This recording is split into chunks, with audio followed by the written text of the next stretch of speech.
Okay, people. Okay. Calm down. Calm down. We are in the building. I don't know why that is not coming up. I thought I had put my other thing up, but it ain't come up. I don't know what it is.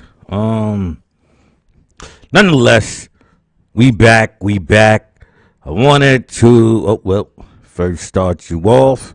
As you can see, we got some herbals here. This is 50 Shades of Grape.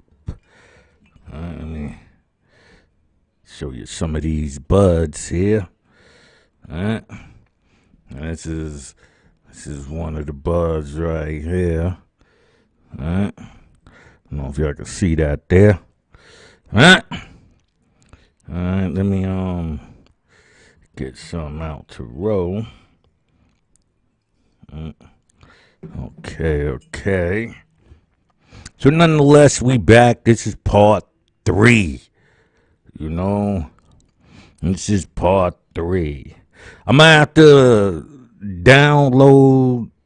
Well, I already downloaded part 2, and I'm gonna re-upload it because of the fact that the audio is extremely low for me, and so I can imagine that is low for you.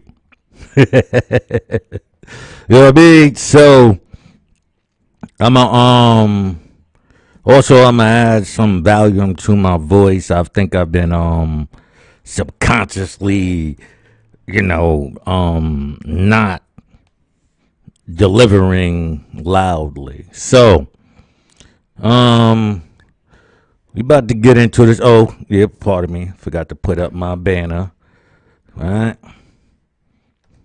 So this is politics as usual.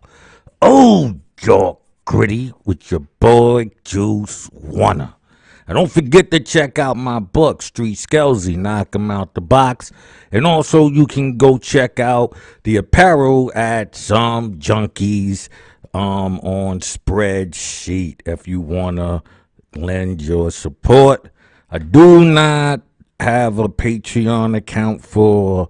Well, I do have a Patreon account, but I don't utilize it. And I don't, you'll see me every once in a while, put up the, subscribe and all of that. But if you want this information, you're going to do that. If this information is valuable to you, you're going to want to stay in tune. So I'm not going to, solicit that from you. Even though they say that you should, but I won't. I'll let you decide whether or not you want to support.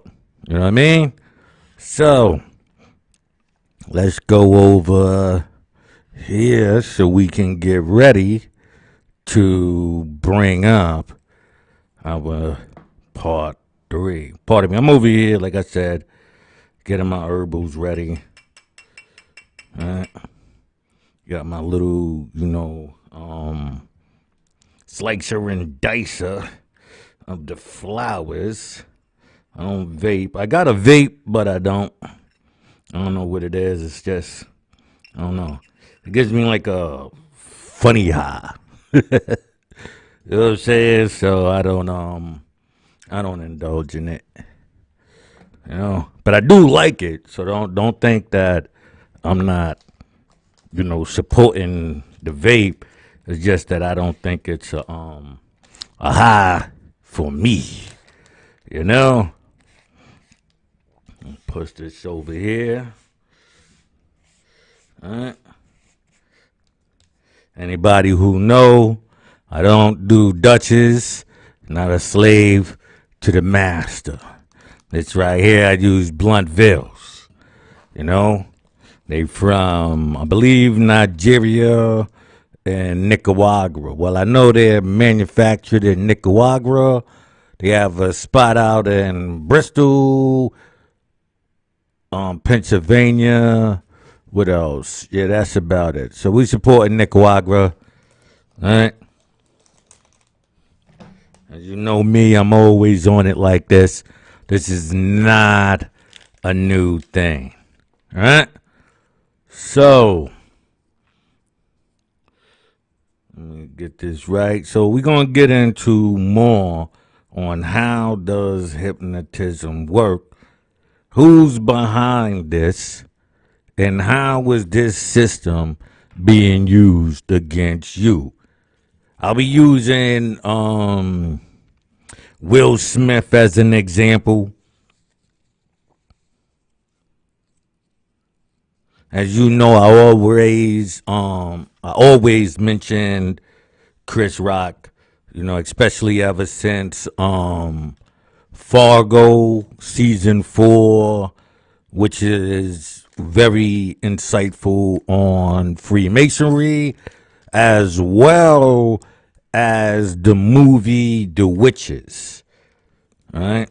And, mainly I use that and the reference to Will Smith. Well, y'all don't know. Y'all haven't, I haven't put it up here. So you'll be getting that information on how this all went down for him. All right, people talk about humiliation, rituals, and whatnot, and I give it to them. At some point, it could be that.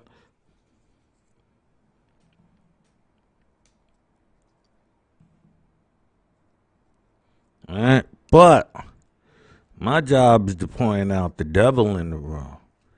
All right, the one we've been looking at, but nobody understands the science of. All right, so let me push this back here for a second.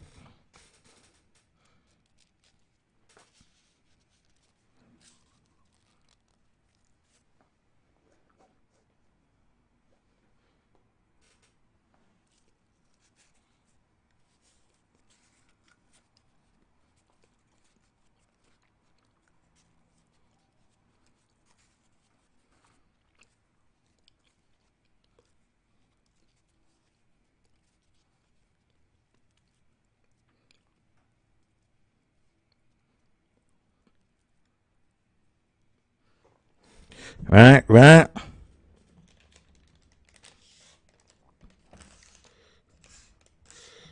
Pardon me, still got a few grams on the table here. All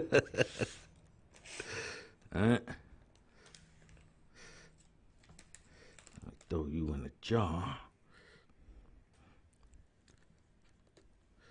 Because you already broke down, it won't be a problem next time.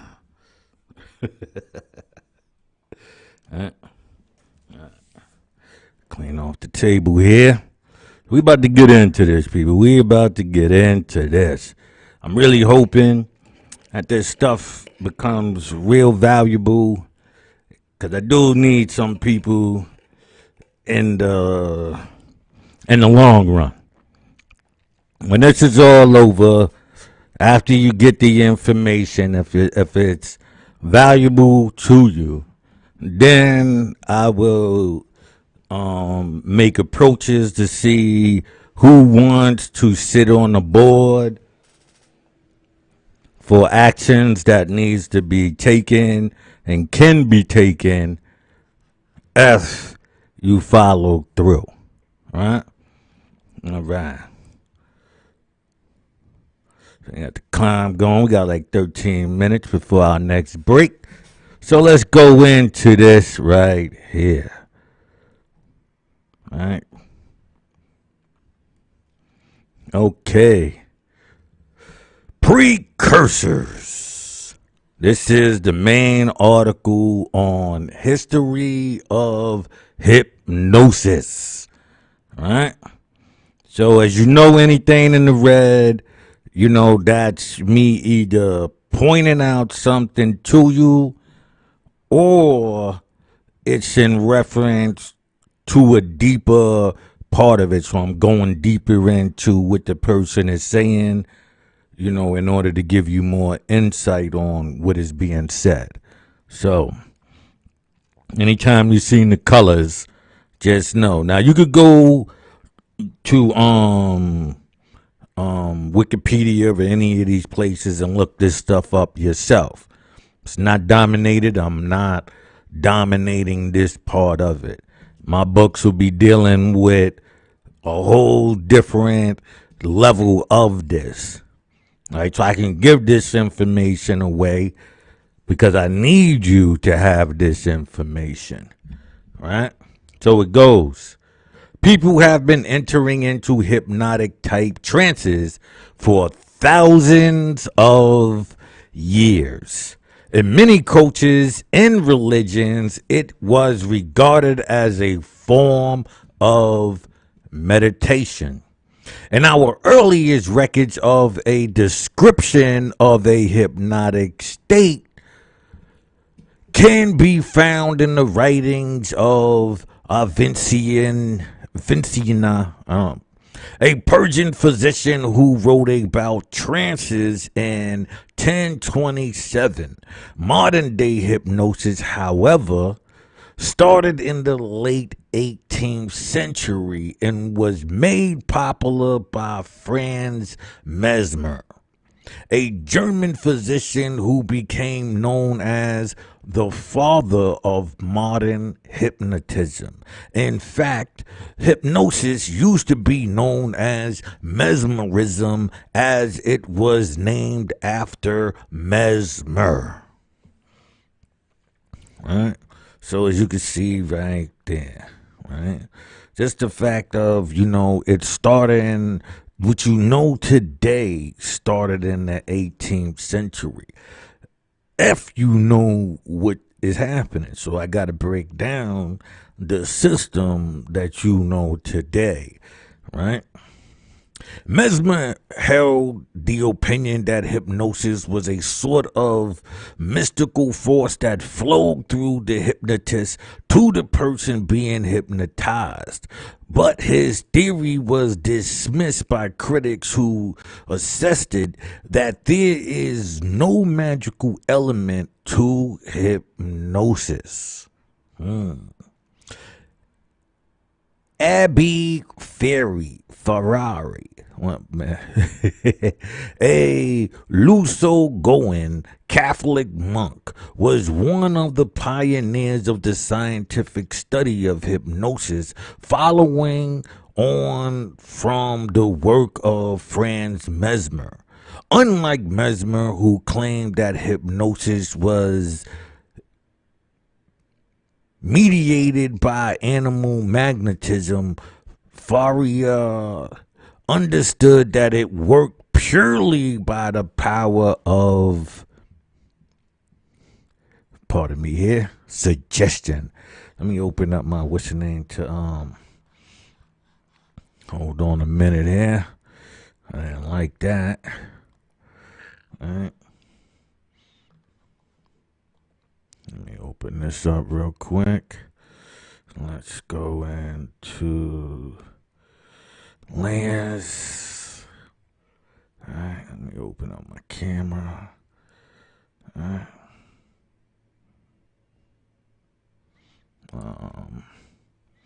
Let's see here. I don't know why I did that. Right. Oh, so I guess I'm only limited to this right here until I fix this the what's the name? The screen. Nonetheless, suggestion. So this is the same thing that got Will Smith caught up. And we will be getting into this tactic that's trained. It's not like an accident. Oh, and I'm eating a beef patty, so you're going to have to deal with me.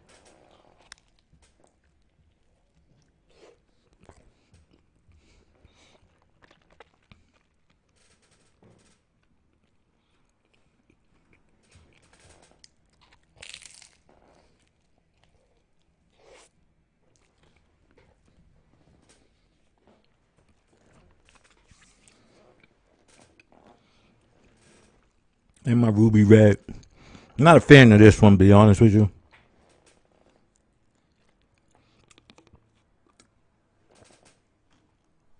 But it is what it is. Right? Couldn't find the Tropicana. Okay. Before long, hypnosis started finding its way into the world of modern medicine. Right? I want y'all to pay attention to that. Right? Actually, I should have probably highlighted that for you. Right?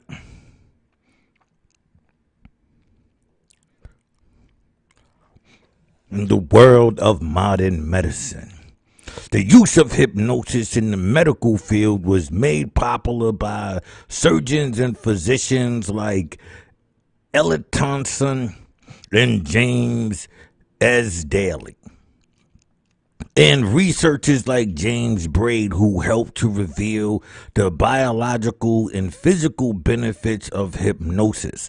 According to his writing, Braid began to hear reports concerning various Oriental meditative practices. Soon after the release of his first publication on hypnosis, in 1843, he first discussed some of these Oriental practices in a series of articles entitled Magic, Mesmerism, Hypnosis, etc. Historically and physiological considered. He drew allegories between his own practices of hypnosis and various forms of Hindu yoga, meditation, and other ancient spiritual practices, especially those involving voluntary burial and apparent human hibernation. Braid's interest in these practices stemmed from his study of the Dabistine, the school of, basically meaning the school of religion, an ancient Persian text describing a wide variety of Oriental religious rituals, beliefs, and practices. So we into Persia again. Late May 1843, a gentleman residing in Edinburgh. I have a reason for this being there. This is going to come up majorly, right? Personally known to me, who had long resided in India, favored me with a letter expressing his approbations of the views which had published on the nature and causes of hypnotic and mesmeric phenomena. In corroboration of my views, he referred to what he had previously witnessed in Oriental religions and recommended me to look into the Dasbanstan. Let me pull this up for you here. All right. Hold on. You should be able to pull it up, right? Oh no, it's not. Hold on, maybe on this one. Yeah. All right, we can pull this up for you real quick. All right. School of Religion is a Persian language work that examines and compares South Asian religions and sects in the mid-17th century. The work, whose authorship is uncertain, was probably composed of about 1655 CE.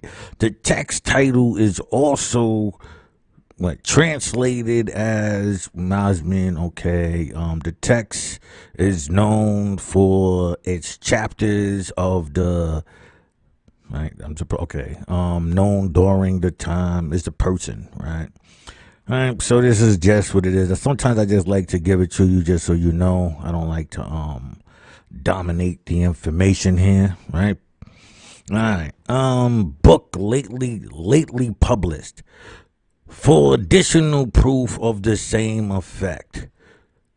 On much recommendation, I immediately sent for a copy of the Dabistan, in which I found many statements corroborative of the fact that the Eastern saints are all self-hypnotizers. Adopting means essentially the same as those which had recommended for similar purposes. Although he rejected the transitional metaphysical interpretations given to those phenomena outright, Braid accepted that these accounts of Oriental practices supported his view that the effects of hypnotism could be produced in solitude without the presence of any other person, as he had already proved in his own satisfaction with the experiments he had conducted in November 1841. And he was correctional between many of the metaphysical Oriental practices in his own rational neurohypnotism, and totally rejected all of the fluid theories of magnetic practices of the mesmerist, as he later wrote. All right. And it goes. And then we got 8 minutes. We're about to go on break in 8 seconds. 4, 3, 2, 1.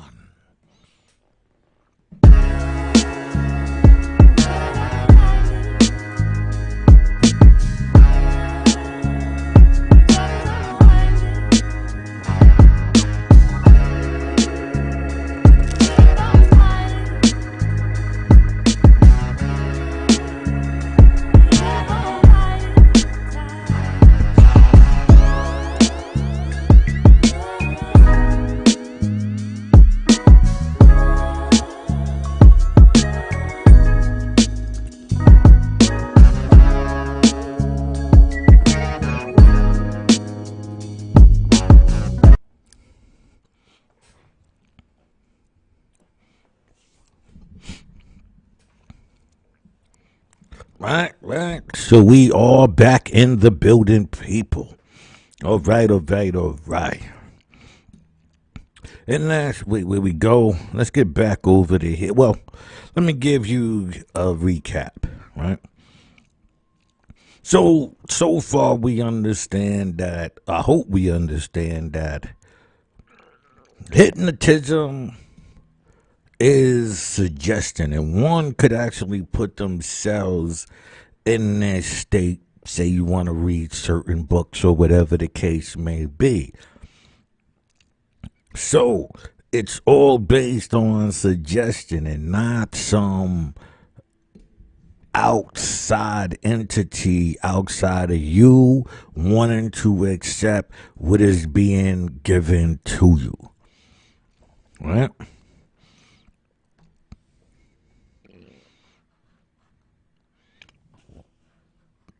And as much as patients can throw themselves into the nervous sleep and manifest all the usual phenomenons of mesmerism, though their own unaided efforts, as I have so repeatedly proved, by causing them to maintain a steady fixed gaze at a point, concentrating their whole mental energies on the idea of the object looked at, or that the same way arises by the patient looking at the point of his own finger, or as the Magi of Persia or Yogi of India have practiced for the last 2,400 years for religious purposes, throwing themselves into their ecstatic trances by each maintaining a steady fixed gaze on the tip of their own nose. It is obvious that there is no need for an extratic influence to produce the phenomena of mesmerism. Meaning, at that time they was trying to rub magnets over people and stuff like that, and it was proven that it's the hustle that gets them. It's not what they're doing. People are mesmerized by this act, and so they get fascinated with it and pulled in. Right?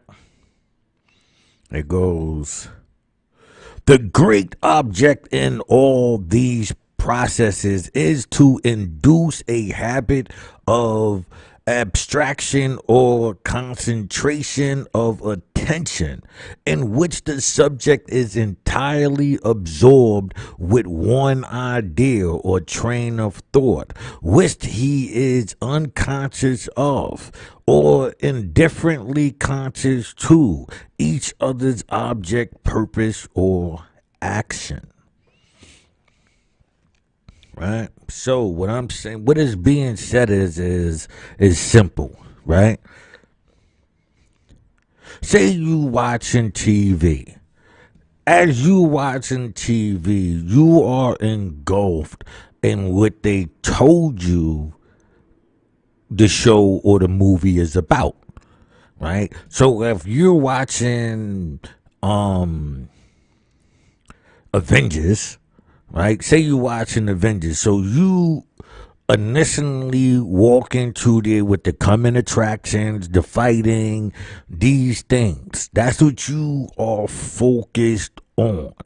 So as you are focused on this, the messages can be implanted. Just like when you watch TV shows and you see the large influence of homosexuality, gay, and these things come into the show.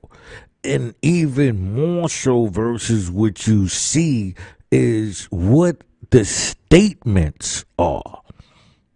You see, because you're so engaged into it that you will overlook the suggestions. So then when you are out on the street and people incite you with certain things, you won't even be aware that these are the triggers. Based on what you saw there, these people here can control that trance state by using you to propel an argument or other things. There's different levels to how you can be used in this common sense of a thing. You understand what I'm saying? Like, we say common sense, so how to use this common sense against you, right? And so that's why when you watching these TVs and they came up with Netflix and chill, and these are not by accident. These are the things to engage you or force you into, because if you don't participate in these things, then you are the problem. You see, so it's forcing you to get your medication based on your happiness with the people around you. So if your girl wants to Netflix and chill, you gonna get that medication. Right? Because you don't want to argue. If you say, nah, turn the light on because I don't want to watch the TV in the dark, you're going to get into a confrontation. If you say, no, I don't want to lay down while I'm watching this TV show, I'd rather sit up and be active while it's going on, you are going to have a conflict. And so right there, they make sure that you will get your dose. If you are not strong enough to say these things, like, yo, listen, I don't watch TV in the dark. I don't like watching TV laying down. You know what I mean? And all of those things are considered to be intimate. We're going to explain how all of these things put you into this bind, right? So, hold on. Let me start my clock up again. I don't know why I wasn't going, but nonetheless, okay. So, Avicennia, right, from 980 to 1037, a Persian physician documented the characteristics of the hypnotic trance state in 1027. At that time, hypnosis as a medical treatment was seldom used. The German doctor Franz Mesmer reintroduced this in the 18th century. Pay attention to that once again. Hypnosis as a medical treatment, seldom used. Right? Let me make you green. Hypnosis, right? Hold on. Excuse me. So it goes. At the time, hypnosis as a medical treatment was seldom used. It was the German doctor Franz Mesmer who reintroduced it in the 18th century. All right, so let's get into Franz Mesmer. 1737 to 1815. Believe that there is a magnetic force or fluid called animal magnetism. You still hear people running around with this as if it's an actual fact to this day. You got that animal magnet attraction, and hey, this is where they got it from. Right? Within the universe that influenced the health of humans, the health of the human body, he experimented with magnets to affect the fluid in order to produce healing. Right? By around 1777, he had concluded that the same effects could be created by passing the hand in front of the subject's body, later referred to as making mesmeric passes. In 1784, at the request of King Louis XVI, 2 royal commissions on animal magnetism was specifically charged with separately investigating the claims made by one Charles Ellman, 1750 to 1786.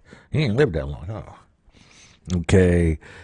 A disaffected student of Mesmer for the existence of substantial rather than metaphysical, as Mesmer supposed, animal magnetism, la magnetism animal, and a similar physical magnetic fluid, la fluid magnétique. Among the investigators were the scientist Anton Lavesley, whatever, I didn't get in his name, an expert in electricity and territorial magnetism, Benjamin Franklin, and an expert in pain control, Joseph Ingres Gallatin. Goulet, whatever, you know. I'm not even getting into that. The commission investigated the practices of Ellman and Although they accepted without question that Mesmer's cures were indeed cures, they did not investigate whether or not Mesmer was the agent of those cures. It is significant that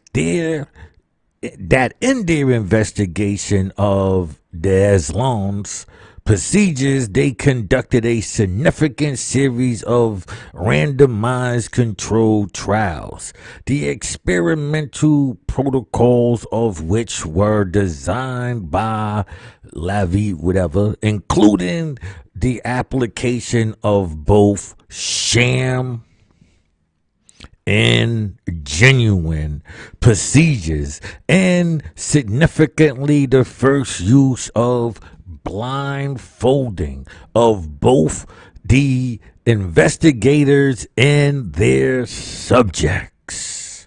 From their investigations, both commissions concluded that there was no evidence of any kind to support the Islam claims for the substantial physical existence of either his supposed animal magnetism or his supposed magnetic fluid.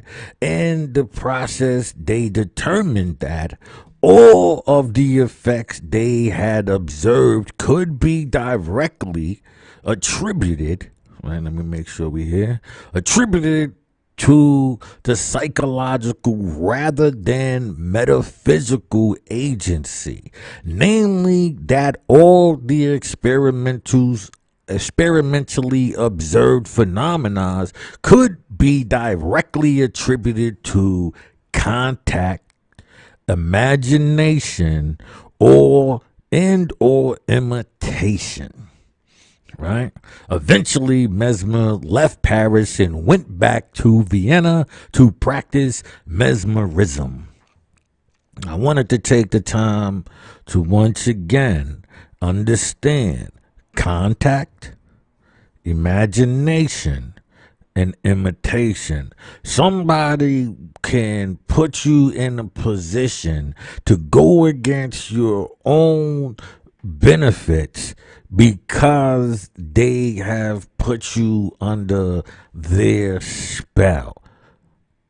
Especially if they're parasitic and they've attached themselves to everything about you. You know what I mean? So we're gonna get into that right now. We're gonna break down what all of this is saying. Right? James Braid.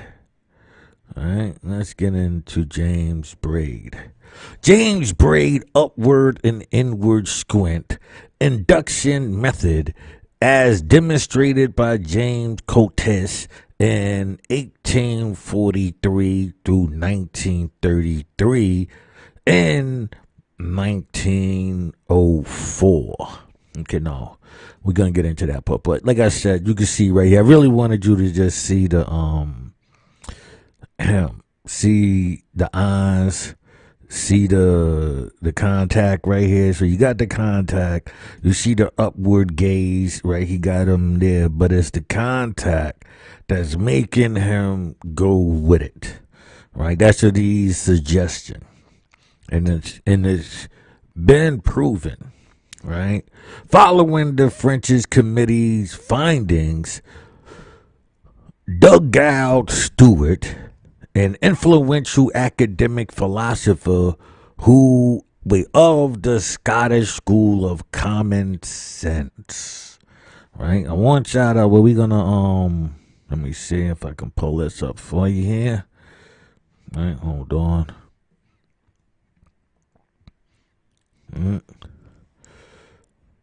Scottish Common Sense Realism. Scottish, right? Scottish Common Sense Realism, also known as Scottish School of Common Sense, is a realist school of philosophy that originated in the idea of Scottish philosophies. Tom Reed, Adam Ferguson, James Bentley, and Dubog Dooley during the 18th century Scottish Enlightenment. Reed emphasized man's intimate ability to process common ideas and that the process is inherited and interdependent with judgment. Common sense, therefore, is the foundation of physical inquiry through best remembered for the opposition to be previous philosophies. Okay, Scottish common sense philosophy is influential and evident in the works of Thomas Jefferson in the late century American politics. All right. So let's go back here. We're going to get into that. That's going to play a major, major role in everything that I'm saying. Encourage physicians and the elements of the philosophy of the human mind. 1818. To salvage elements of mesmerism by replacing the supernatural theory of animal magnetism with a new interpretation based on common sense, laws of psychological and physiology. Braid quoted the following passage from Stewart. It appears to me that the general conclusion established by Mesmer's practice with respects to the physical effects of the principles of imagination. Right, where are we at? Principles of imagination. Right? More particularly in cases where they cooperated together and or incomparably more curious than if he had actually demonstrated the existence of his boasted science of animal magnetism. Nor can I see any good reason why a physician who admits to efficiency of the morale psychological agents employed by Mesmer should in the exercise of his profession scruple a copy whatever process are necessary for subjecting them to his commands, any more than that should hesitate about employing a new physical agent such as electric or galvanism. Meaning, in other words, he's trying to say, listen, man, don't go and put people in fucked up situations, because you simply don't understand that these are a bunch of fucking idiots who will go with anything. So there's nothing like, whether you use magnets, electricity, whatever the case may be, right? Because it's based on suggestion, imagination, and intimidation, emulation, right? In Braid's day, the Scottish school of common sense provided the dominant theory of academic psychology, right? And Braid referred to other philosophies within the tradition throughout his writing. Braid therefore revised the theory and practice of mesmerism and developed his own method of hypnosis as a more rational and common sense alternative.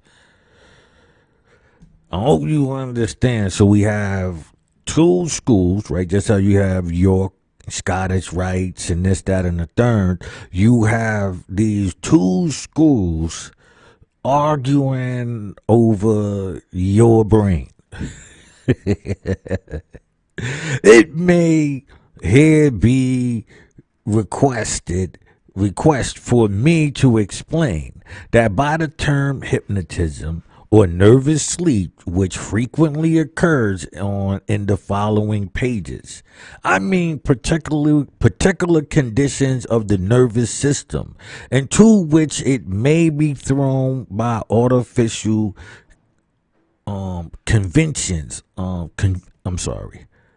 Right, and which differs in several respects for common sleep or the waking condition.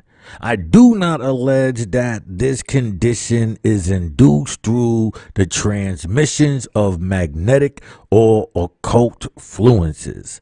Now, I do disagree with the occult influences. Right? Let's go here. All right. And occult influences. I do agree with that. I mean, disagree. From the body into the patient. Right? Nor do I profess to my processions to produce a higher, i.e., supernatural phenomena of the mesmerist. My pretensions are of much more humble character, right? Much more humble character, and are all consistent with genuinely admitted principles of psychological and physiological science. Hypnotism might therefore not inaptly be designated rational mesmerism, in contradiction to the transitional mesmerism of the mesmerist. Despite toying with the name rational mesmerism, Braid ultimately chose to emphasize the unique aspect of his approach, carrying out normal experiments throughout his career in order to refute practice that evokes supernatural forces, and demonstrating instead the role of ordinary psychological and physiological processes such as suggestion and focused attention in producing the observed effect. Right here. As suggested and focused attention in the process of the observed effect. Understand. They understand you. They studying you. They know it already. You just not hip to the game. You just not hip. Braid worked very closely with his friend and ally, the intimate psychological professor Williams Benjamin Carpenter, an early neuropsychologist, right, who introduced the endomotor reflex theory and of suggestion, right? Okay, I got 2 minutes. So inside this, right, I'm gonna actually get into that. So we're gonna come back into that. Carpenter had observed instances of expectations and imagination apparently influencing involuntary muscle movement. A classic example of the endomotor principle in action is the so-called Chevreul pendulum, named after Michael Eugene Chevreul. Chevreul claimed that diversity were made to swing by unconscious muscle movements brought about by focused concentration alone. And like I said, we can use 3-card Monte as this example. Finger, pointing at the card, your focus, you listening to what he's saying versus doing what the task is. Being distracted by the people around you, listening to them. So when you see three-card Monty is a very low scale of the tactic and whole. So if you take three-card Monty and you understand it, right? You understand the players, you understand the hustle and the scheme. Then you take that and you say there's a union that's all over, all of these places, and they're working together to do the same thing.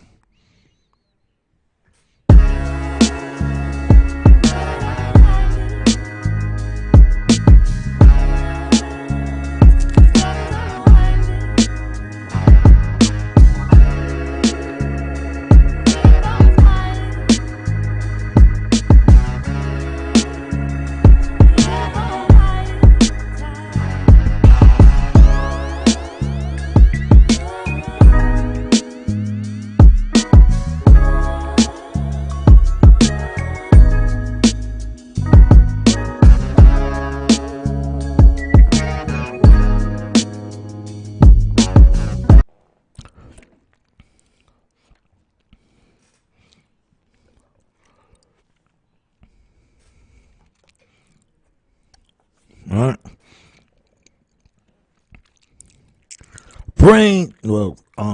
My fault. We just came back. So I'm about to get back over into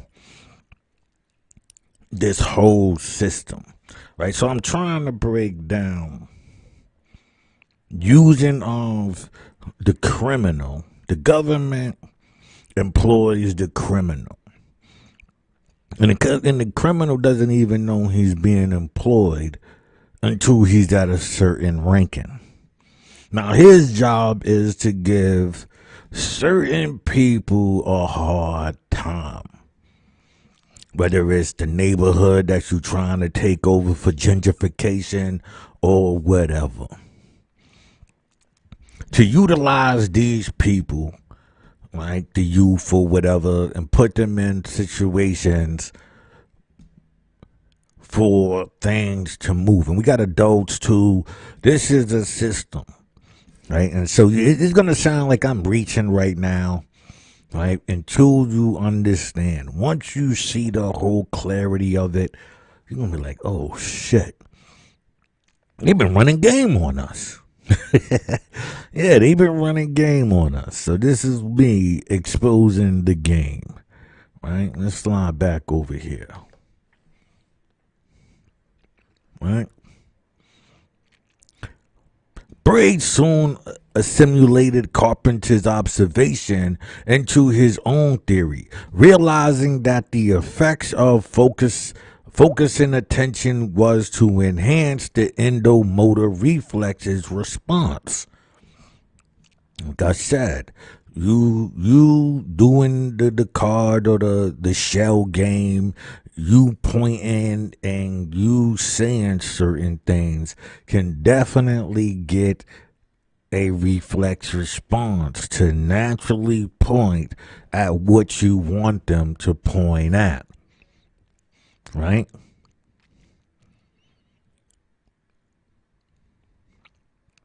Braid extended Carpenter's theory to encompass the influence of the mind upon the body more generally, beyond the muscle system, and therefore referred to the endodynamic response and coined the term physiology, to refer to the study of general mind-body interaction. All right. So now, remember, this is all from the 1800s.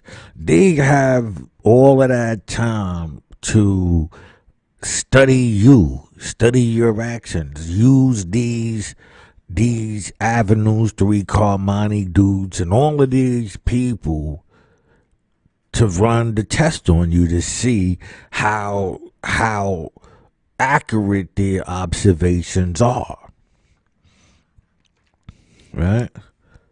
In his later works, Braid reserved the term hypnosis in cases in which subjects entered a state of amnesia resembling sleep.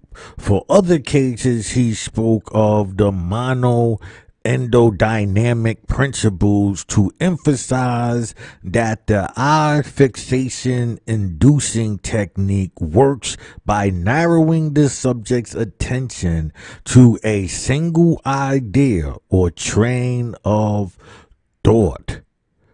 Monotheism, which amplified the effect of the consequent dominant idea upon the subject's body by means of the endodynamic principle. Right? So he's letting you know. In the late works, Braid reserved the term hypnosis. Right? Right? In cases in which the subject entered a state of amnesia resembling sleep. Right? That's hypnosis. In other cases, he spoke of a monoendodynamic principle to emphasize the eye fixation inducing technique worked by narrowing the subject's attention to a single idea or thought. Right? To a single idea or train of thought. So to be mesmerized, hypnosis is when you see, certain trance states, but you get into those trance states through mesmerism. Right? Because it's attention, a single idea or train of thought. You mesmerized by that.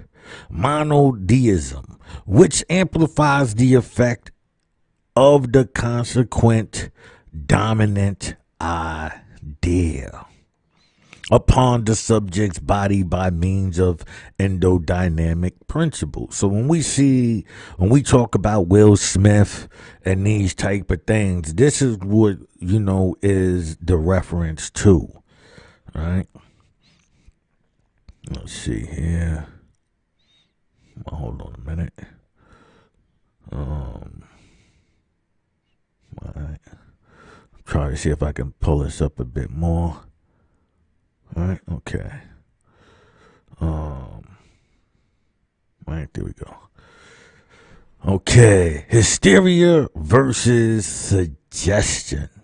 Understand what this is being said here, people. Understand, all right? Understand what's being said here. For several decades, Braid's work became more influential abroad than in his own country, except for a handful of followers, most notably Dr. John Melning Bramwell. The neurologist Dr. George Miller Braid took Braid's theory to America. Meanwhile, his works were translated into German, right, by Terry, professor of psychology, Jena University, right, at the professor of psychology at Jena University, and Albert Moll subsequently continued German research. Okay, you need to understand this. These are the things, when we think about World War II and stuff like that. That's the reason why I keep pointing out, certain things. At least when it comes to the German aspect of it, write you again right there, right? Publishings of Hypnosis in 1889.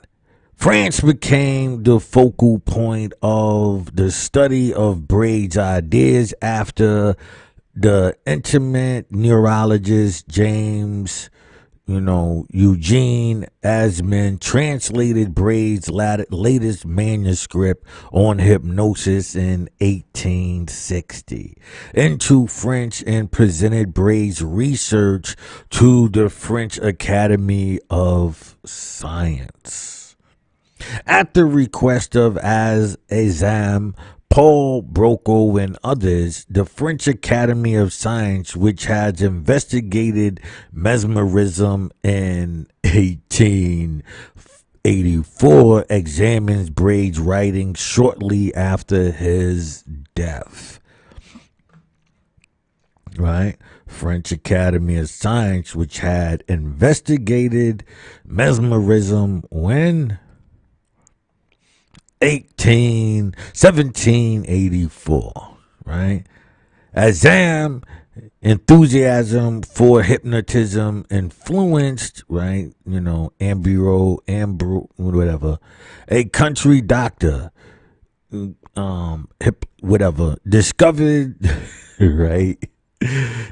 Popular groups, hypnotherapy clinics, and subsequently became an influential hypnotist. Hypnosis, right? The study of hypnotism subsequently revolved around the fierce debate between Kolkik, the two most influential figures in the late 19th century hypnotism. Right? Operated a clinic in a hospital, thus known as the Paris School or the school, right? While Brigham had a clinic in Nancy, known as the Nancy School, right? Let's hold on. Let's go here for you real quick. I want you to see this, all right? Nancy School, right? So we're going to get into this. I'm just letting you see, what we have up here. Trust me, this is very deep and plays a very important role in everything that's being said, all right? So I'm not going to get into that because it's really a big thing. So as we go on, these would be the things that we go back into. Because it will come back up. So you don't have to worry about it. It's not like it's going to be something said and forgotten. Right? I'm just giving you the heads up so you can even take the time to go, look at it yourself until I get to it. You know what I mean? Who was influenced more by the mesmerists, argued that hypnotism was an abnormal state of nervous functioning found only in certain hysterical women. Right? Okay, pay attention to what's being said here. Right? Abnormal, right? It goes known. Also was influenced by the mesmerist, right? See how there's two arguments. There's two different argued that hypnotism was abnormal state of nervous function found in certain hysterical women. All right? Put that there. Okay. He claimed that it manifested in a series of physical reactions that could be divided into distinct stages. Right? He claimed that it manifested in a series of physical reactions that could be divided into distinct stages. Let me make you red. All right? Okay. Argued that anyone could be hypnotized, that it was that it was an extension of normal psychological functioning, and that its effects were due to suggestion. Right? Okay. After decades of debates, Bernheim views dominated, right? Church's theory is now just a historical curiosity, right? Okay. Pierre Janet. This is 1859 to 1947. Now, as we see, I'm taking you through the progression of this, and for you to understand that I'm fully aware of what I'm saying, so I'm not just, spruing off anything, and I'm going to take you to the culprits. Okay. So, it goes reported studies on hypnosis subjects in 1882. Cockert subsequently appointed him director of the physiological laboratory at the, in 1889. After Janet had completed his doctorate, which dealt with psychological automatism, in 1898, Janet was appointed psychological lecturer at the Sorbonne, and in 1902 he became chair of experimental and competitive psychology at the College of de France. Janet reconciled elements of his views with those of Bernheim and his followers, developing his own sophisticated hypnotic psychotherapy based upon the concept of physiological dissociation, which at the turn of the century rivaled Freud's attempt to provide a more comprehensive theory on psychotherapy. Now, we go into Freud. Now, I always tell people, the whole pause, whoa, that whole, thinking gay is a psychological play on your brain. It's called a Freudian slip, right? And so when you hear people do one thing, say that, then you have, the street promotion is, we're talking gays, the pants hanging and booty bandits and stuff like that. And then you take the TV shows that show you, 1940, 1960, the gangs, and this is what they were doing. So you're planting an image into the people's head through these elements. That's why I don't play those games. That's why I don't subscribe to that bullshit. The founder of Psychoanalyst studied hypnosis at the Paris School and briefly visited the Nancy School. All right, let me put this up here again. Like I told you, these are the things you should pay attention to. All right. At first, Freud was an enthusiastic proponent of hypnotherapy. He initially hypnotized patients and pressed on their foreheads to help them concentrate while attempting to recover supposedly repressed memories.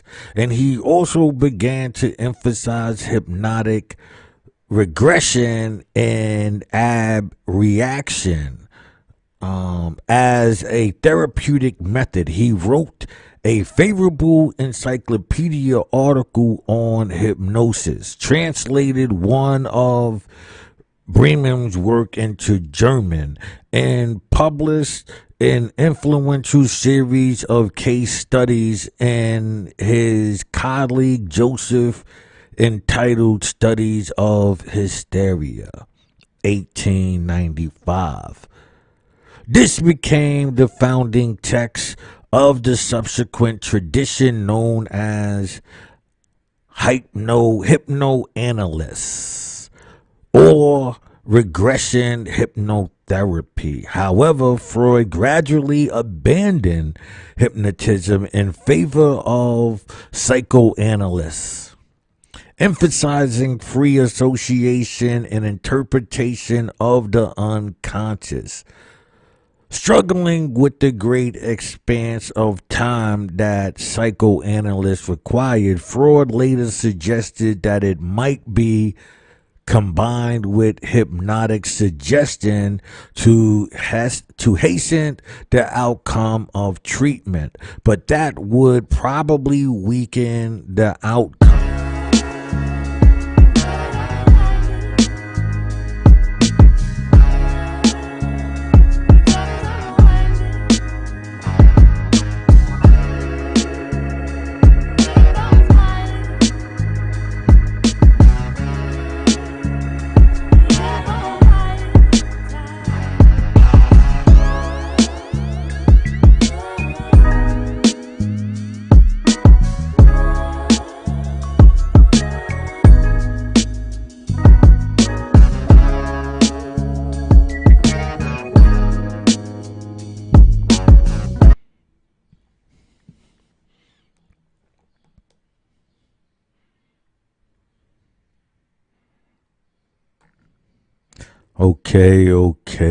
Okay.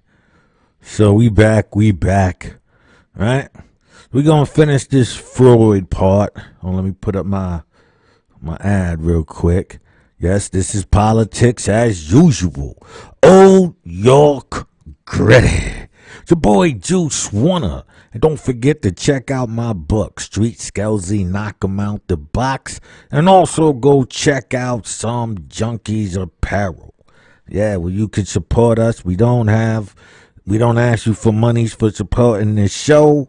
Support us where you can walk away with something as well. All right. I'm about to get back into this. Part of me, I'm over here lighting up, as you could see.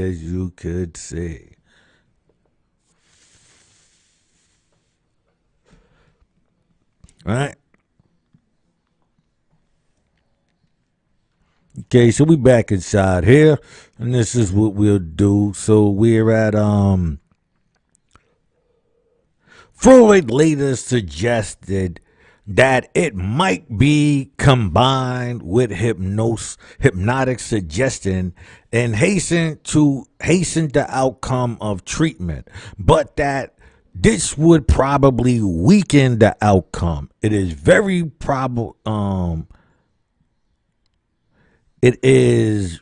probable that the application of our therapy into numbers will compel us to alloy the pure gold of analysts plentifully with the copper of direct hypnotic suggestion.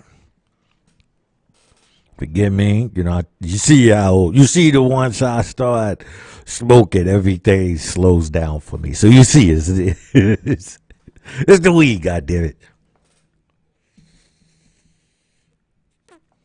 All right, let me tell. Apartment went out. take a few more puffs, and then we're gonna get into this. You're gonna have to deal with me here. You know what? I'll just smoke later. Where we at? Okay. Hypnotic progression and hypnotic analyst. Only a handful of Freud's followers, however, were significantly qualified in hypnosis to attempt the synthesis. Their work had a limited influence on the hypnotherapeutic approaches now known variously as hypnotic aggression, hypnotic progression, and hypnotic analysts. Okay. Email Cool. I hope I'm saying his name right. All right. 1857 to 1926. Assisted embryos, orgies, whatever, for around 2 years at Nancy. After practicing for several months employing the hypnosis of, right, and at Nancy school, he abandoned their approach altogether. Later developed a new approach, 1901, based on braid style hypnotism, directly hypnotic suggestions, and ego strengthening, which eventually became known as, right, whatever, right? But I want to, focus on this, right? Direct hypnotic suggestion, right? Hold on, pardon me here. All right. Direct and ego strengthening, which eventually became known as La Method Co-Chair, the co-chair method. According to Charles, Coulter founded what became known as the New Nancy School. A loose collaboration of practitioners who taught and promoted his views.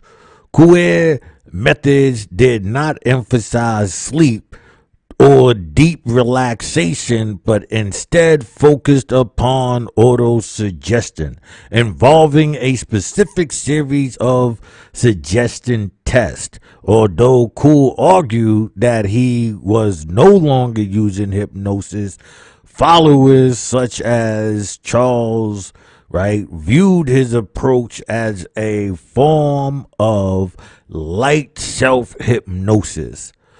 Coulter's method became a renowned self-help and psychotherapy technique, which contrasted the psychoanalytic and prefigured self-hypnosis of cognitive therapy. My fault. All right. So, as you can see in each one of these, you have followers. So a lot of times when we are dealing with a certain group of people, right, even in our own community, they are presenting the person that they are following behind. That's why you'll hear animal magnetism. Like, these are things that crept into our environment based on these, cults, followers. You know what I mean? Like, so you got to be careful. And if you're not hip to what's going on, you won't know these people who are introducing this stuff into your world. All right? Okay. Clark L. Hull. The next major development came from behavioral psychology and American University research. Clark L. Hall, 1884 to 1952. An intimate American psychologist published the first major completion of laboratory studies of hypnosis and suggestibility, right? Right, let's light you up, right? Published the first major completion of laboratory studies of hypnosis, right? I want y'all to see these things. All right. Let me see something. Hold on. I could probably make this lighter for you. All right. All right. Okay. So here we go. In which he provided proved that hypnosis and sleep had nothing in common. Hall published many quantitative findings from hypnosis and suggestion experiments and encouraged research by mainstream psychologists. Whole behavioral psychology interpretation of hypnosis, emphasizing conditions, reflexes, reviled the Freudian philosophy dynamic interpretation, which emphasized unconscious transference. All right.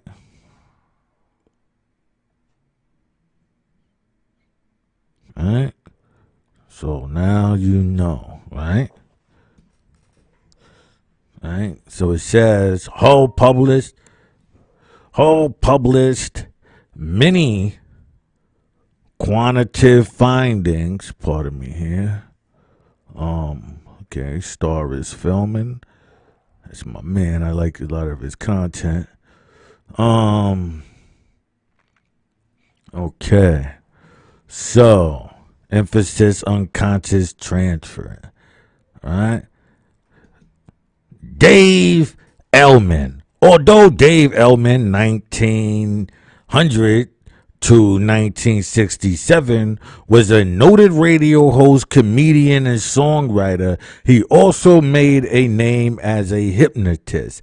He led many courses for physicians in the 1964 wrote a book, Finding in Hypnosis, later to be retitled Hypnotherapy, published by Westwood Publishing. Perhaps the most well-known aspect of Elm's legacy is his method of induction, which was originally fashioned for speed work and later adapted for the use of medical professionals.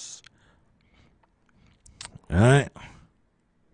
Milton Erickson, 1901 to 1980.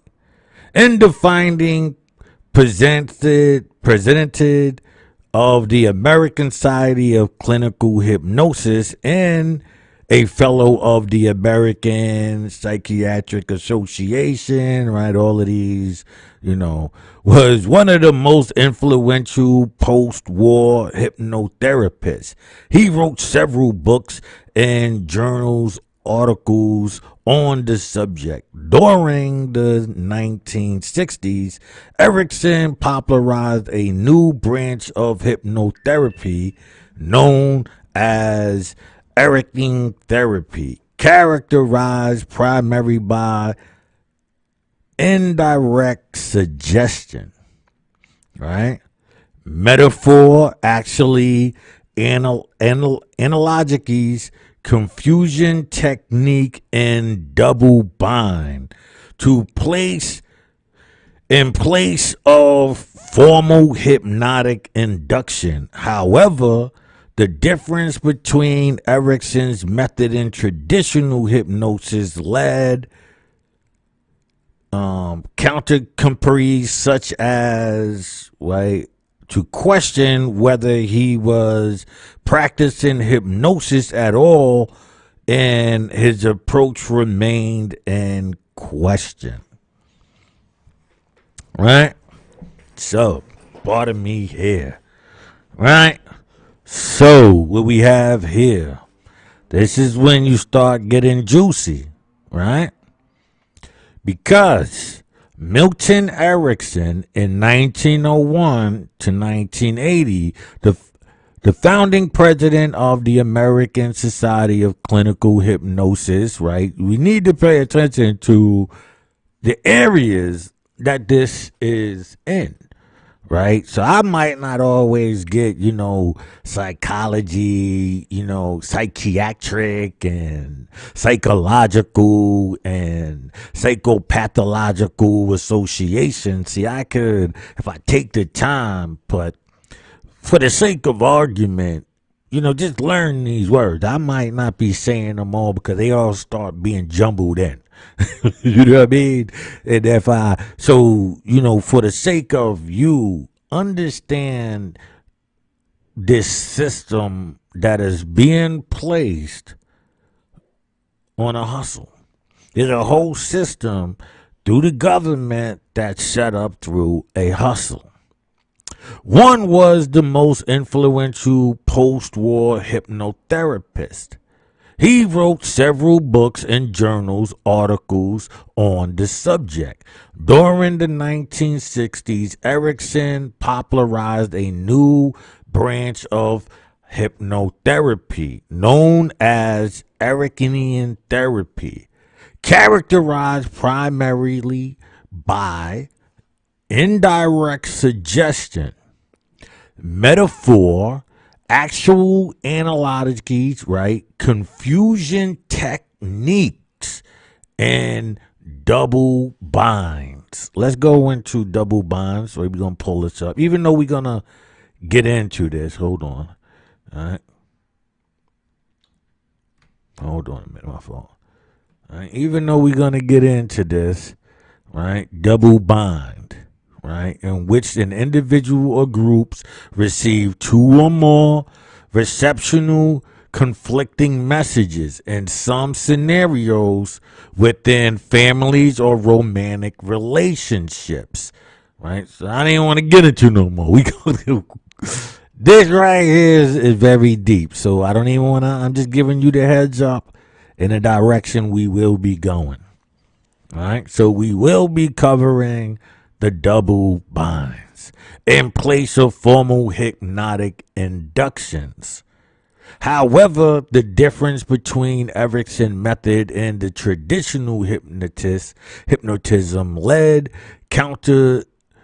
contemporaries such as Andre Wesengolf to question whether he was practicing hypnotist at all, and his approach remained in question. Erickson had no hesitation in presenting any suggested effects as being hypnosis, whether or not the subject was in a hypnotic state. In fact, he was not hesitant in passing off behavior that was dubiously hypnotic and being hypnotic. Let me bring that back for you, right? It goes, Erickson had no hesitation in presenting any suggested effects as being hypnosis, whether or not the subject was in a hypnotic state. In fact, he has not hesitated in passing off behavior that was dubiously hypnotic as being hypnotic. But during numerous witnessed and recorded encounters in clinical, experimental, and academic settings, I need you to understand this, in clinical, experimental, and academic settings, right?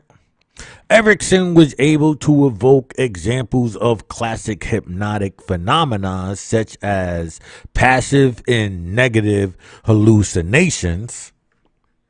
Oh, positive and negative hallucinations, right?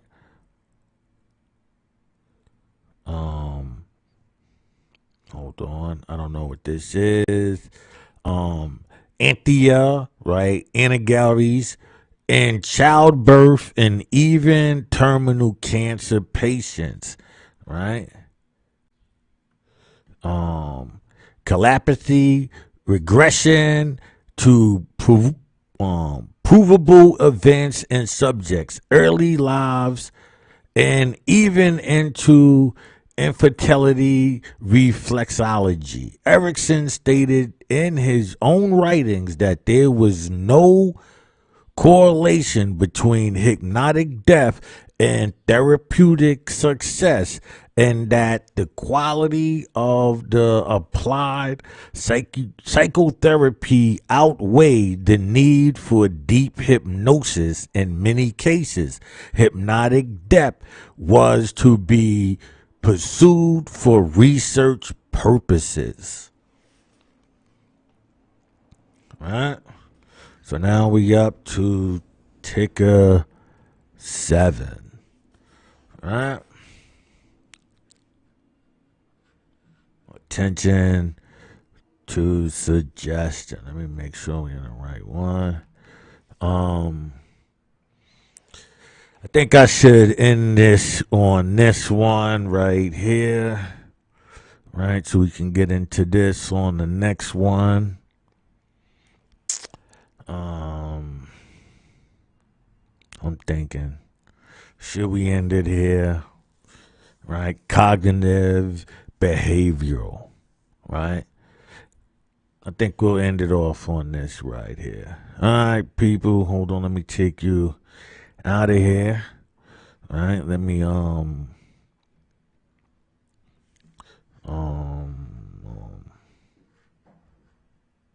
right, let me.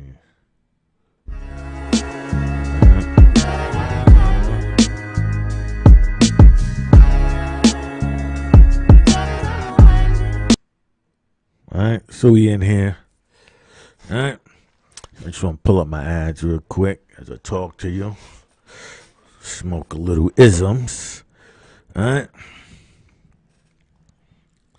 So what I'm doing is showing you a school, right? A system